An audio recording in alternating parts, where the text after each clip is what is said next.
What's up guys, welcome to Veldora-kun. From our previous episodes, we have seen the first half of Hinata and Rimuru's duel.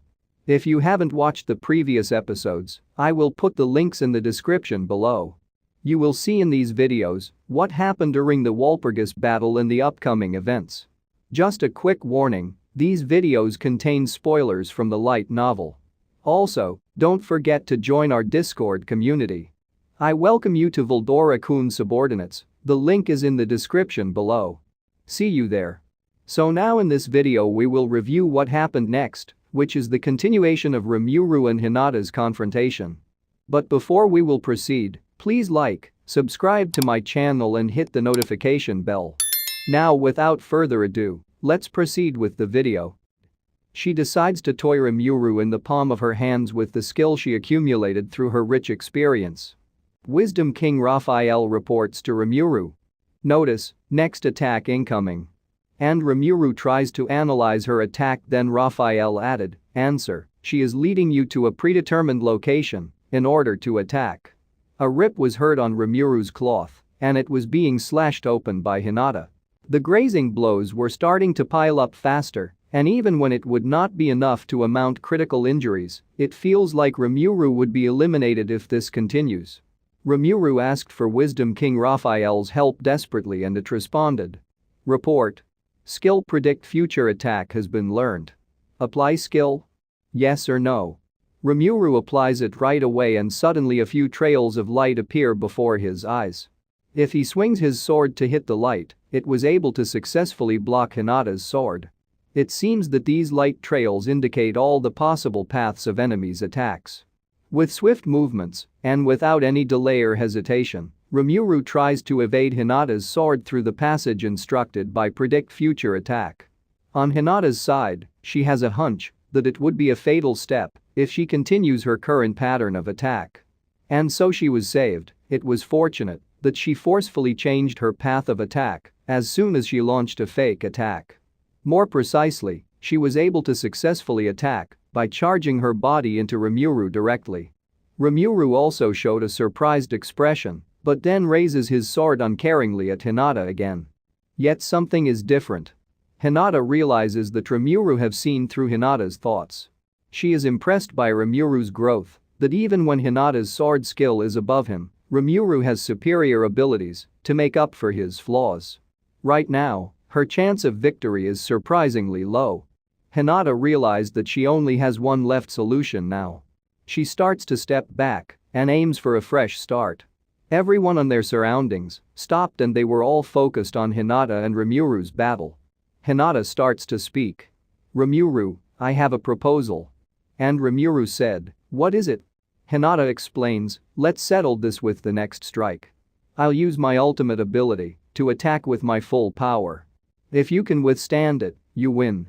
And if not, Rimuru responded, will it mean my defeat? Hinata nods her head while saying so, yes, that is right. And Hinata clarifies, but, just to make it clear to you. This skill is extremely dangerous. Are you willing to accept this? Hinata really didn't want to eliminate Rimuru, that's why she warned him. If she eliminates Rimuru, the greater magians following Rimuru would probably turn into berserk monsters and strike at humankind without prejudice. And so her subordinates who are weaker than her will be eliminated as well. She doesn't want such situation to become real, so she has to keep Rimuru alive. This ultimate technique is only intended to be used against individuals Hinata wishes to eliminate. Rimuru did not get why Hinata warned him about how strong her attack would be. Raphael answered, answer. Hinata Sakaguchi seems to have no intention of eliminating you. Speculated reason of her warning being that the next wave of attack will be extremely dangerous. Rimuru was confused why Hinata doesn't intend to eliminate him, if that was her reason for coming here in the first place. But it's too late to think about it now, so Rimuru replied, very well. I accept your challenge. And then Rimuru added, but no hard feelings after this, okay? If you lose, you should just be straightforward and swear not to ever lay your hand on this nation again. Hinata was confused with what Rimuru said, but she still replied, I see, I'll promise you that.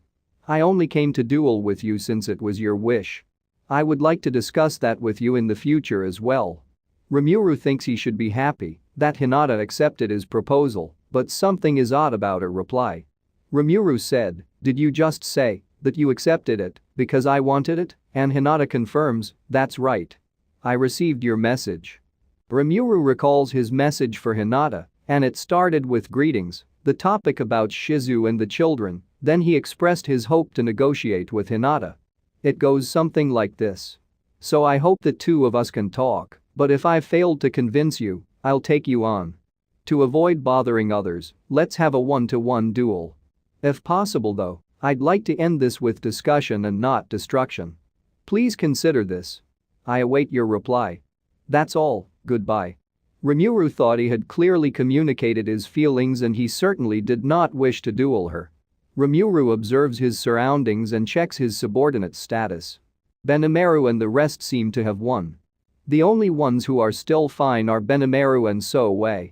It seems that the Beastketeers didn't activate bestialization during battle, but their level of exhaustion is no less than the Holy Knights. But Soe though? What has he been up to? The female knight who was his opponent looks fine, but for some reason, she is gazing at with blushed cheeks. She totally looks like a girl in love who's fallen for Soe. Next is Xian. She seems to have achieved victory, and although there were lots who had injuries, no one was eliminated. The Holy Knights could be applied some healing potions and Rimuru should praise her for the good work. The just left Hinata and Rimuru, which the next wave of attack will determine the result. Rimuru called Benimaru and said, "If by chance that I'm beaten, I'll leave the rest to you." And Benimaru assures, "Haha, surely you jest. Nobody here would ever doubt your victory, Rimuru-sama." And Rimuru replies, "I see. Then just wait there for my triumphant return." Then he turned his eyes to Hinata. Hinata infuses her exalted mood into her prayer as she chants with a clear voice. She casts disintegration. The sparkling particles intertwine to create a fantasy-like scenery. Then Hinata imbues that light onto the body of her moonlight rapier. The preparation is done. She has infused her strongest magic with her sword art. Hinata asked Rimuru once again, "Come now, have you made your resolve?" And Rimuru excitedly responded, "Bring it on." And Hinata exclaims, "Here we go, melt slash." Hinata finishes her words and turns into a beam of light, quickly approaching Rimuru. Raphael alarms Rimuru, warning, "Defense impossible, evasion impossible." Rimuru have never heard Raphael panic before and Hinata is so fast. It seems that Hinata is aiming on Rimuru's lower body to avoid killing him, yet it's still a dangerous attack. Wisdom King Raphael said, "Report, attack can be counteracted by sacrificing ultimate skill." Gluttonous King Beelzebub, suggest adapting said strategy. Rimuru thinks it would be a great loss to sacrifice Gluttonous King Beelzebub, but right now he can only follow this instruction. Wisdom King Raphael has locked onto Hinata's location using Predict Future Attack and activated Gluttonous King Beelzebub. The battle plan is to have Gluttonous King Beelzebub consume everything as soon as Hinata's sword comes in contact with Rimuru. Next, Hinata's attack collides with Gluttonous King Beelzebub. As it turns out, Rimuru is alive even when he thought he's going to die. Rimuru collapsed on the ground as Hinata's laugh surrounded him, "Fu-fu-fu, fu-ha-ha-ha-ha." Cancelling out Hinata's strike consumed vast amount of magicules, and it probably wiped out 70% of Rimuru's magicule store. Hinata asked, "I'm impressed, did you take my attack intentionally?" And Rimuru thinks to himself, what is Hinata talking about? Who would even intentionally take on such a dangerous attack? Hinata said, "Well, if you took it and lived, I lose. I won't be able to continue this fight anyway." And Rimuru was about to announce his victory, "Yeah. We'll call it a win for me." Yet Rimuru catches on a certain glowing object at the corner of his eyes. Hinata also seems to have noticed as she turns her eyes to it as well. In front of Rimuru's eyes is a giant sword and Raphael alarms him. Warning, thought interference and magicule instability detected on target. It will explode soon. Rimuru looks at the sword again and thinks that someone is interfering with it. Could it be that this giant sword is a means to harm them? Hinata cursed and said, "Have you really gone this far, Seven Celestials?"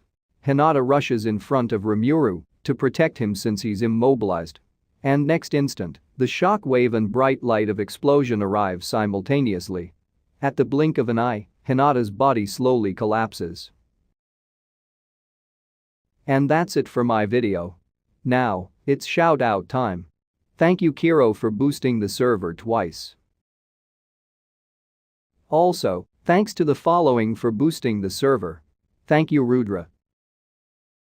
Thank you Queen. Thanks to him, Awakener of the Fallen. And lastly, thank you Roz. Thank you everyone.